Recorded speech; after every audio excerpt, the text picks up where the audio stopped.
Hi guys, we're on the set of Mars today. They're currently taping now, so we have to be very quiet.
With this quote from our Paranormals expert Henry, kahit malaki ang age gap nyo, pwede pa rin naman kayo maging kindred spirits. Ganda!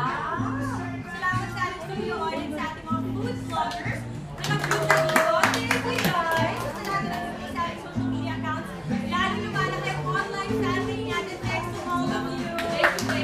You're all very welcome to like us on Facebook and following us on Twitter and Instagram at Sharon.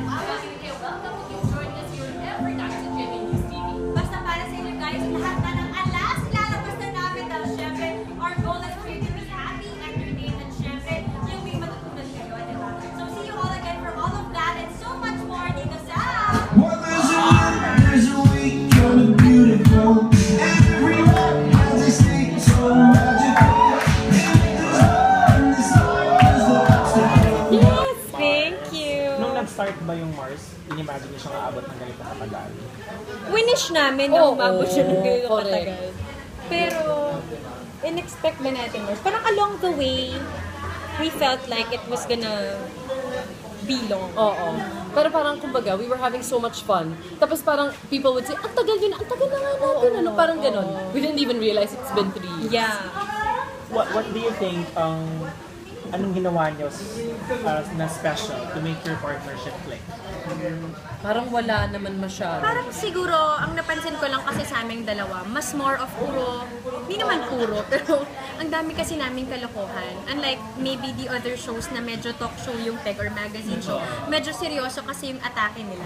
Kami minsan pag nag-MSG, kami yung mga sagot namin medyo parang kalokohan lang just to make it fun or siguro dahil ganun din yung personality namin. Correct. So, siguro isa yun sa naging dahilan kung bakit din nag-enjoy yung viewers namin is because siguro ang dami din nilang tawa kasi ang dami din naming tawa. And also, I think in a very honest way. So parang kunwari, there's certain things, kunwari, may isang topic kami na hindi namin mapa-fly talaga.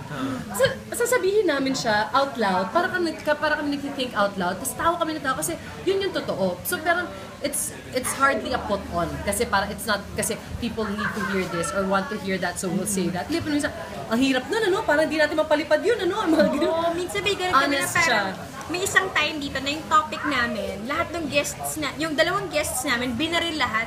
Hindi totoo yan. Ah, di ba yung parang sa mga guys? Yes. Mga guys or something like Yes, that. oo. Lahat binaril nila.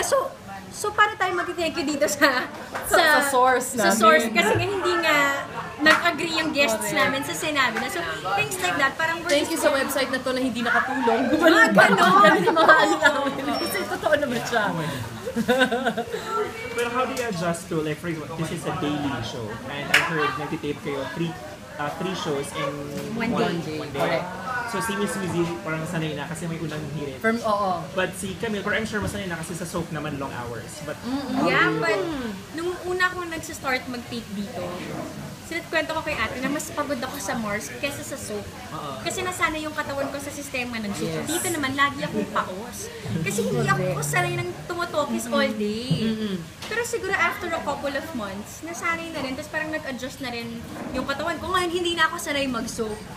hirap na hirap ako Actually. mapuyat. Kasi nga ito, short lang yung hours namin. So parang, Oo. Dito siguro nagka-muscle na rin yung mga lalamunan namin. Kaya hindi Nagkakalyo na rin siya. Nagkakalyo na eh. Pero totoo yan, lagi ako nasa clinic. Kasi yun, parang kung may complain man ako sa Mars, kakatawat, kakatili namin dito. Sumasakit yung lalamunan namin. Pero eventually na-manage. I think sumisigaw na kami at tumatawa from our diaphragm. oo, parang nasanay na ng Nasanay na gano'n. kami. Sa sobrang daming segments ng Mars, may mga napansin namin yung effort to really make it relevant sa mga viewers and this age of social media. Anong sort of are you active in contributing to the creative part of Mars? Parang hindi naman. Kasi usually ang ginagawa namin dito, parang every season we come up with a new segment. Tapos kung ano yung napapansin siguro ng boss namin na patok sa viewers, yun yung nilalagay namin as a regular segment. Like for a time we had parang love letters to Mars. Yeah. Pero ngayon nakapahinga siya. Oo. Pinalitan siya ng Paranormars. Yes. So yung oo. mga kung ano yung mas gusto sigurong interest ng viewers namin, yun yung pinapasok namin. Tapos nag-evolve talaga siya. Yun yung maganda siguro sa Mars, yung ang dali namin mag-adjust Oo. sa kung ano yung gustong makita ng tao. Kaya also very active din kasi kami sa online, sa Facebook, ganyan, and active din yung mga viewers namin. So, pag may suggestion sila doon, it's considered. Tapos pag sinabi, try natin, kung baka mag-work siya and stuff like that. And then, so I think the audience feels like they're really a part of the show. Kasi parang, ay, pinapakinggan Super ko. Mars talaga sila. Correct, binabasa Oo. namin yung comments nila pag hashtag Monday, which is also a fairly new segment. So at least I feel nila na actually we read your stuff, we read your posts, and you can actually see it on our show. Aside from, before the show, ginagamit niyo ba yung Mars na term? Oo. May mga Mars talaga sa May mga Mars talaga Oo. kayo. Correct, Doon, actually, nung magsa-start yung show, tinanong, anong title? Mars. Tapos kung talagang, Mars? Parang Becky. Kasi diba, Becky ang true. nagpauso ng Mars. From ano yung show before Mars, full-time mom sa amin. Oo. Seryoso, di ba? Tapos parang girl na girl, tapos biglang ito Mars. So kami lang parang, naku, mag-fly ba to? Kasi di ba Mars? Tapos ngayon parang everyone's calling everybody Mars. Exactly. And it's so, because of that, it's so relatable. And then, when they see us outside, isa lang yung sasambitin nila, Mars! Yun na yun, that's it. Asa na si Mars Suzy? Yan, Ay, yan, naku, yan.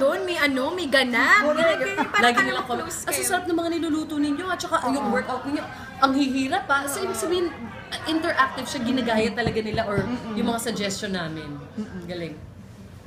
Ano naman po yung reaction nyo